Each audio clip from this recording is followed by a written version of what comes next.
I park at my house. And that way, if I've got a hospitalized patient overnight or a kidney cat on fluids, a big surgery that needs to spend the night, I can even throw a sleeping bag on the floor and stay out there if I need to. But we also have cameras into the house. So, I can kind of monitor things a little bit that way.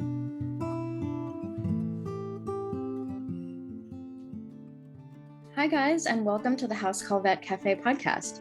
I'm Dr. Eve Harrison. I'm a full-time integrative concierge house call veterinarian in Los Angeles, and I help other vets to build their unique mobile practices on their terms. This podcast is for and by house call and mobile veterinarians, so it is meant to give our community a platform to connect, to share our stories, to lift each other up, and to support each other. Most of us work solo as lone wolves, right? So for me, it's been really powerful to be able to physically hear the voices of my colleagues from all over the world and to get a chance to feel that we truly are part of a community of very real other human beings who get it. While you may be alone in that little bubble of your own vehicle when you're on the road seeing patients, I welcome you to join our community by tuning into our own podcast when you're on your way to your next house call. Whether you're a super experienced house call vet with 30 years of experience, you're a brand new prospective house call vet just looking to get started, or you're house call curious, there will be something for you in this podcast. Each episode, you will hear interviews from other mobile veterinarians just like yourself who are doing unique and innovative things, vets who are sharing their stories, their struggles and challenges, and you can also look forward to hearing valuable information and perspectives from specialists and experts outside of our micro niche. And finally, if becoming a house call veterinarian is something that you've been thinking about exploring, or you're looking for some extra support getting your own mobile practice to feel more profitable and sustainable for you, check out the information in the show notes about my course and our above and beyond supportive private community for members only, plus our monthly group coaching sessions within the House Call Vet Academy.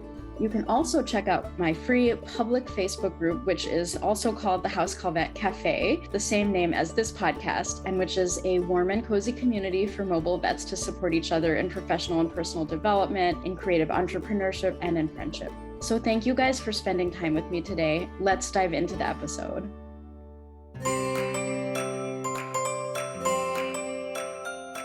If you're looking for help with ultrasound scanning, whether that's choosing a new machine or developing your ultrasound skills, check out the First Opinion Veterinary Ultrasound website at fovu.co.uk for independent machine reviews and online and in-person teaching options.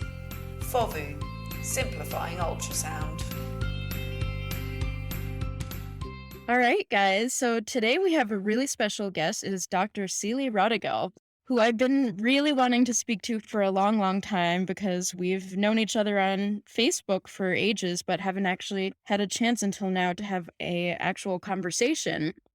So Dr. Seeley graduated from Michigan State University College of Vet Med in '94 and is a small animal mobile vet. After graduating, she worked at 2 land clinics for the next 8 years and then decided it was time to do things her way and started the Visiting Vet Mobile Vet Clinic 20 years ago.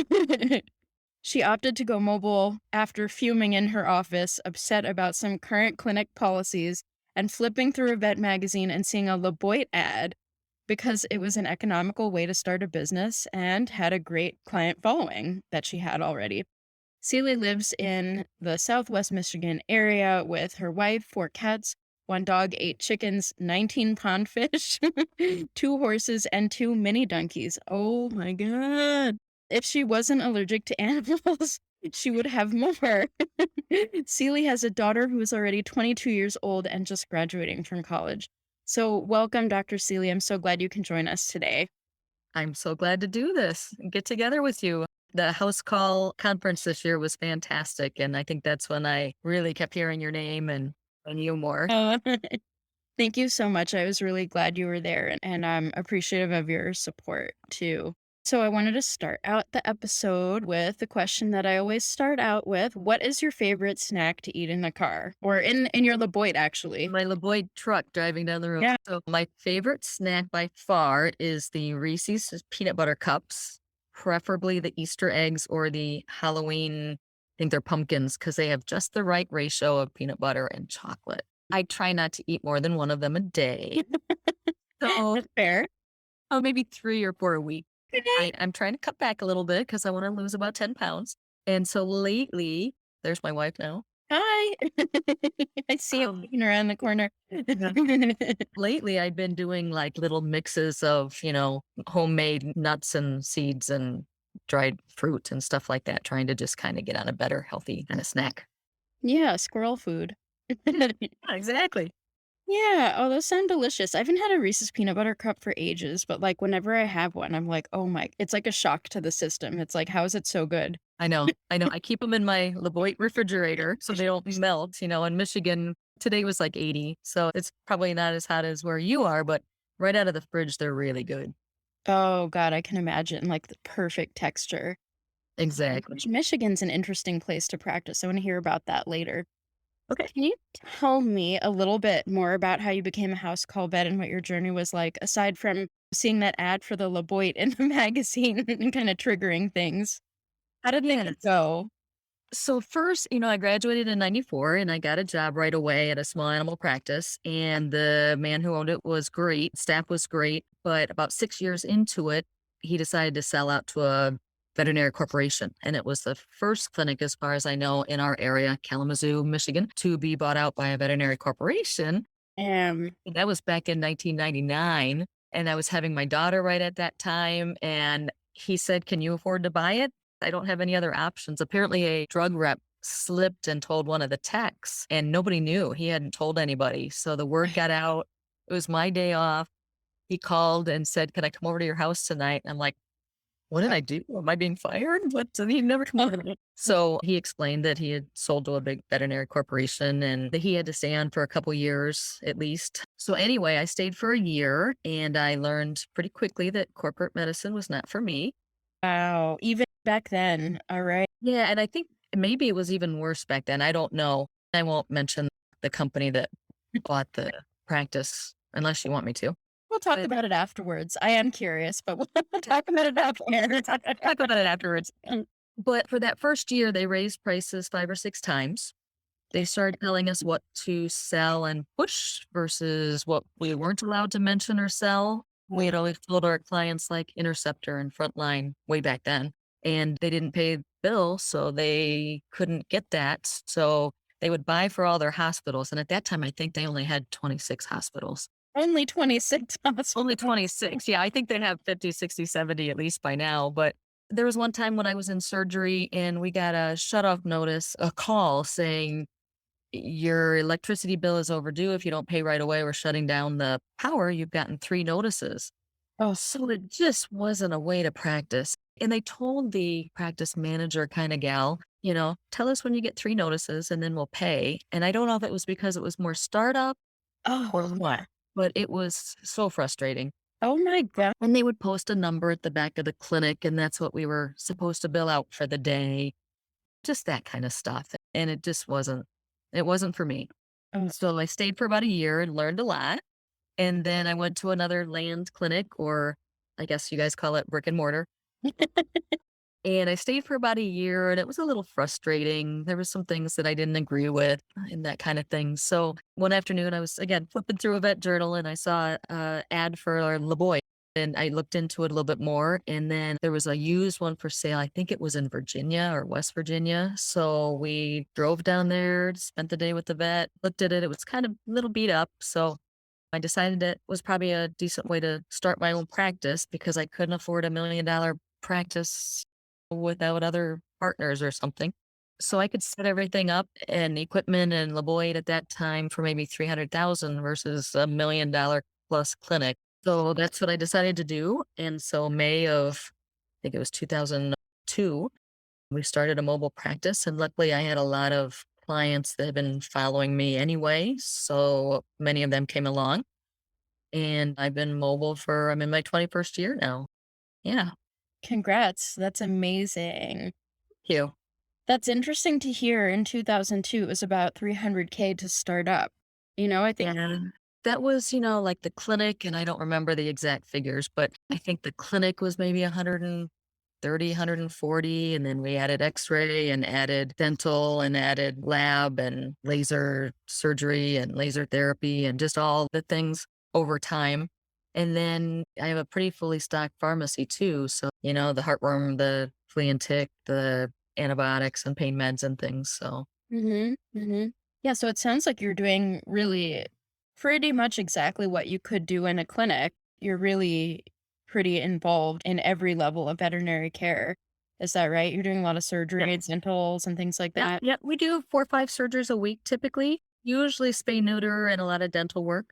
Mhm. But sometimes, yeah, I mean, masses and enucleations and simple things. I don't do orthopedic surgery. I refer those. Fair enough. Yeah, I don't like orthopedics and just one person in the clinic can't really do a good job with that, I think. But yeah, so I refer those, or if it's something simple like a fractured cat leg, I can do the splints and that kind of stuff. But yeah. Very cool. So, what's it like, LaBoit life, mobile clinic life? What's parking like and staying warm in the winter and staying cool in the summer? And what are some of those like kind of day to day experiences like spending so much time in your mobile clinic? Yeah, so the way I practice, and again, I'm a kind of like a hybrid. I'm not like a really expensive, high-end mobile practice that goes to the people's homes. I park at a local, used to be a pet store, but now it's a Tractor Supply. They just let me park in the lot. And so I see patients during the day. I do surgeries in the morning and then patients during the day, and then house calls on the way home and house calls other days. So it's a little bit different because a lot of people are coming to me. That's cool. Yeah. And I guess I got sidetracked there and I don't remember the question now. Day to day life. So Yeah. today was about 80 here in Michigan. It was a nice day.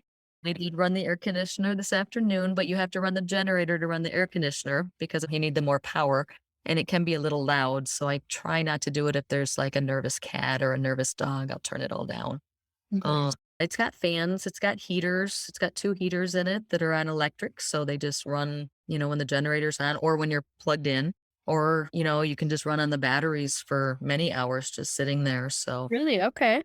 That's but cool. fans and windows and things, it's usually pretty comfortable. It got a little hot today, but, Mhm. yeah, usually pretty comfortable. When I decided to do this, we built a mobile clinic, a mobile garage. And at one end, it had like the barn and stalls for the horses and donkeys. And at the other end, it's got a insulated, locked, safe garage that I plug into every night. And yeah, that's it. Very cool. Do you park at your own home or where you're stationed for work? No, I park at my house. And that way, if I've got a hospitalized patient overnight or a kidney cat on fluids, a big surgery that needs to spend the night, I can even throw a sleeping bag on the floor and stay out there if I need to. But we also have cameras into the house. So, I can kind of monitor things a little bit that way. And just with all the medications and controlled drugs, I just feel better having it at home, double locked in a garage, that kind of thing. That's super cool that you hospitalize patients basically at your house with cameras. That's so neat. Yeah, so if you have like a big abdominal tumor or I don't know, a later in the day surgery or something that needs to stay, or again, a kidney cat's on fluids for 3 days, they can stay right with me and I can kind of monitor them a lot better. I can actually show you garage. So let's see. What do we get?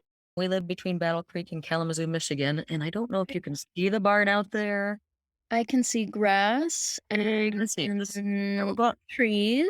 back. All right, so let's try this. We're getting a tour. I won't lose you. Okay, can you see way far over there? I think it's 32 by 48 building Yeah. over there. Yeah. So, I just park there and then I come back into my house here. Very cool. It's very beautiful where you are. So lush with green trees and It everything. is. We went on vacation up 2 weeks ago. When we came back, everything was so green and it had just been a week. So it just really popped. Fantastic. Here in Los Angeles, we have these jacaranda trees. I don't know if you've heard of jacaranda trees. I never heard of them before I moved to Los Angeles, but apparently they're, I think, native to South Africa, Zimbabwe area. And they have these like incredible purple flowers and just a certain time of year, which is like we're in the month where it's been happening. All the trees bloom this like absolutely beautiful purple. It's crazy. It looks like you're in Candyland dream place. Oh my gosh, you need to post a picture of those. And I should. I should. yeah, I should. It's really something special about Los Angeles that I love. But anyway, thank you for showing me your area where you kind of park out there and everything. And very cool that you have hospitalized patients. I don't know very many house call or mobile vets that actually hospitalize their patients. So that's really cool that you do that. And I love the image of you taking a sleeping bag out there and camping out in I've your only done that maybe 3 times. yeah. Something that was critical, but yeah, Yeah. yeah. Very So cool. So, can you tell me a little bit about if there's anything that you wish you'd known when you started your house call practice or any sort of lessons that you might have learned the hard way? I know we talked about this a little bit, how we both covered in bruises from our exactly, exactly. kind of figuring So, it out. something that we didn't, at least back then, get was any kind of business class, any kind of how to run your own business, pay taxes, all those kind of things. And that's so different with each state and things like that. But I wish we had gotten a little bit more on the business end. Not that it would have been by the time you bought your business or opened a business super relevant, but it would have been helpful. As far as learning things, especially with a LaBoit practice, my very first clinic, I'm on my third, my very first LaBoit, we could not afford I think it was like $1,800 at the time for the forward wall. And so when you are done it, whenever you lock your chair down, with like a little bungee and your microscope is bolted down or however, all this stuff, the autoclave, things like that, printers. But the biggest thing that for the first year, I must have forgotten to lock the chair down. I don't know how many times. Driving down the road and I'd hear the rolling chair coming at me. And without the forward wall, all we had was like my mom made this little thick plastic fabric curtain, is all it was. So I would put my arm way out to stop the chair. And so often my arm would be all bruised up. I'm like literally bruises. Oh. Like real bruises, because when you're driving, and all of a sudden your chair comes up at 45 miles an hour or something. Just stuff like, do I have the generator or the inverter on? Did I remember to cover the microscope? Did I lock down the chair? Did I remember to take everything off the counter? The first LaBoit, the cabinets weren't perfect. And if you accidentally left them unlatched or open, a couple times they would come out and flip, and then everything in the drawer cabinet would be all over. And you hear a big crash and you're driving and can't do anything about it. Oh, Uh, God. but then they got a little smarter. I think I coaxed them into trying to do something, and they've got little things now that if it's shut, it's not going to open. So the doors don't open anymore. That's good. I have a forward wall. I had one definitely in the second clinic. When I first started, I helped the local humane society do a bunch of cat spay and neuters, low income. So one day a week, usually on Wednesdays, we would neuter 20, 30 cats. Mm. In the LaBoit, we would pull into a mobile home park, a low income area or somewhere else, and we would do that. And it wasn't making a lot of money, but it was still a little bit of income to pay the bills. Mhm. And after we did that, and there were a couple feral cats, we had one run up into the front cab because all there was this fabric, and it was a big intact, probably 3-year-old cat, and it kettled on the dashboard down into behind Netherlands of the Oh. dashboard. And I put so many sprays and chemicals and solutions down there, and it was never perfect after that. Oh. So the next two LaBoits do have a forward wall. I highly recommend it. Mhm. You don't want animals getting up there. So yeah, okay. Those are the big funny stories I can think of. Yeah, those are great. That's really helpful for folks who are, driving around with a big mobile clinic and things like that. And of course, I also would have loved to have had business training as well myself. So I hear you on that. And I think so many of us, we're doing well by the grace of whatever, like we've figured it out. But it would have been nice. It sure would have Yeah. been nice to have a The little learning curve direction. would have been a lot shorter. Yeah. Totally. What year did you graduate in? I'm 2011 from UPenn. Okay. Okay. Mhm. My father very much wanted me to go to UPenn. He was a professor at University of Pennsylvania. So he wanted me to go to Penn State, but I lived in Michigan and wanted to go to Michigan State. So it didn't go over very well, but I almost went to Penn State. Oh, well, yeah, it was okay. It was alright. Just as well you didn't. But anyway. Good to know. So I know we've talked a little bit together about retirement and retirement plans. And we've talked a little bit briefly about your experiences and the research you've done. And you actually sent me a link just a month or so ago about this interesting webinar about a company that helps vet practices sell their practices. At the end of your career, you sell your practice. And, I went and checked it out. It was an interesting link. And it was a group that was, it turns out, exclusively selling vet practices to corporate. And I was like, oh, let me take a listen. It's very interesting. And I was like, I'm pretty sure Sealy is not about this, but we'll see. Let's see what this is about, and we'll talk about it after this. Yes. Yeah, and I Even don't even s- remember the name of the place, but apparently they're pretty big and up and coming, and their practice model is to come in, you pay them to increase your staff and profits and everything, and then they help you sell to a big corporation or an investor group, whatever they wanna call Mhm. it. And, that does seem to be the way a lot of brick and mortars are going, unfortunately. And yeah, it's a little scary. I have been working with a group called Econologics. They're out of Florida. They were at a veterinary conference that I saw during COVID. So it was like a Zoom veterinary conference 2 years ago. And they don't sell practices or anything, but they just help with making sure all your funds are correct and what you need to retire and, what you can sell your practice for potentially. They have a few mobile practices, but of course, selling a mobile practice is a total different thing than a land clinic. So, that can make it a lot harder because you've got to find the right person that wants to be doing similar things in the same area. So, of course, it is much harder to sell a house call or mobile practice. I think the house call ones would be much more difficult to sell because you're not there anymore and you're the Yeah. thing. So I'm hoping that eventually I can sell my practice as a full thing to somebody that wants to continue mobile practice in the area. And then I'd be Yeah. happy to mentor them or, fill in on vacations, things like that. So I'm hoping that all works out. We'll see. If it doesn't, I might have to piecemeal part it out like, so many house call or mobile vets do. And if that's the case, that'll be the case. But now, it seems corporate is coming for house call vet. We've talked about this a little bit too. Yeah. Now the house call and mobile vets corporate is trying to reel them in with big promises and things like that. So Yeah, it's interesting.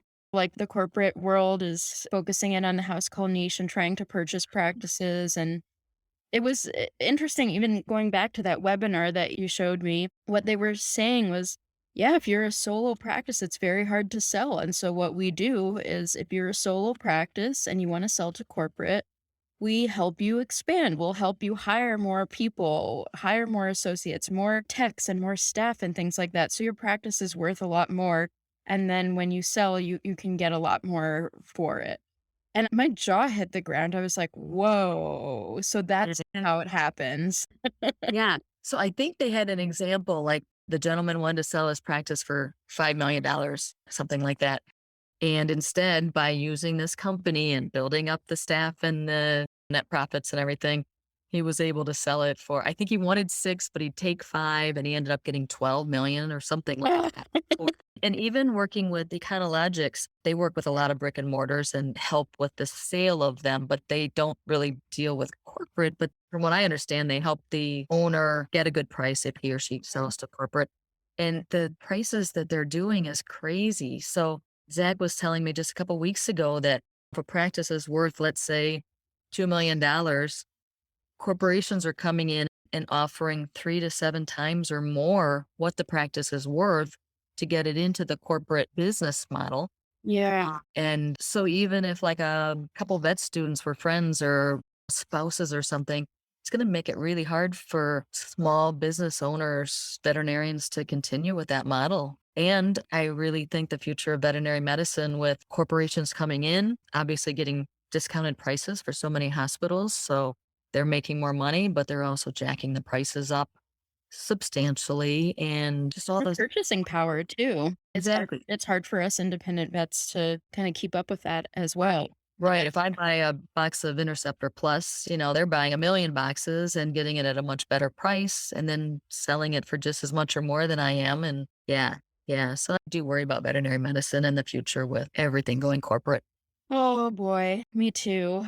I am really glad that you're working with a group to help you figure out how to sell and what you're worth and to help you ideally stay away from selling to corporate that's going to kind of that golden handcuffs kind of situation, like Right. wave a bunch of money in front of you and then ultimately Exactly. what really is the cost? Like how long do they require you to be there and working under their thumb and with their protocols and Right. it's Yeah. It's my a understanding. sale, right? Right. And with my understanding with house calls, they don't necessarily, I mean, you and I probably, if we're going to take on a new client, we go over their records, make sure that they're current on things and they're good clients and things like that. We don't get a weird feeling when we talk to them on the phone or something. So if somebody else is making your appointments and you don't have control about that and you're out on your own, that's a Safety little issue. scary. Yeah, Yeah. yep. The safety is one issue, because your spidey senses, I think they call them. Yeah. You go off if there's something that's just not right. But yeah, Gosh, so I can't agree with that more. yeah, I think we're on the same page on this. We sure are. We definitely are. I know we see eye to eye on a lot of these aspects of things, and it's just been really interesting. This isn't the first time that we've seen corporate or non vets come into the house call vet space, and many, many times they've failed. I've seen numerous companies fail, but for some reason this time it sounds to me like they've got a whole lot more money behind them in a way that concerns me a little bit. Like, are we really going to do the right thing with that money or what's going to happen there? Right. And so I worry a little bit. Time will tell. Yeah. So before we close up, is there anything else that you'd like people to know about you or anything that you have to offer or want to talk about? Anything else left on the radar? If anybody's out there and wants to live in Kalamazoo, Battle Creek, Michigan, and wants to take over a mobile practice, I'm thinking 4, 5, 6 years, something like that. And then I hope to just do a little relief work just to kind of keep in the game and things like that. And then one thing to mention, through the House Call Vet and Mobile Vet conference that you had, I think it was in February, which was fantastic, and I hope you do it every year. I met one of the speakers, Julie Squires. She is fantastic. She does Living a Life You Love. Really good. Oh, she's got all kinds of things. Compassion fatigue specialist, and you know her better than I do. She's got a lot of initials after her name. Yeah, she's amazing. I'm so glad you were able to find her and that it's been a really good match for you. Fantastic. So, in closing, can you tell me, is there a beverage that you like to drink since we're in the House Call Vet Cafe? Coffee, tea, champagne, what have you? I don't like any of those. But tea drinker. I'm not a champagne, wine, or beer person. My addiction is actually ocean spray cranberry juice. That's good. And at one point, I was going through the whole, I think it's 64-ounce bottle a day.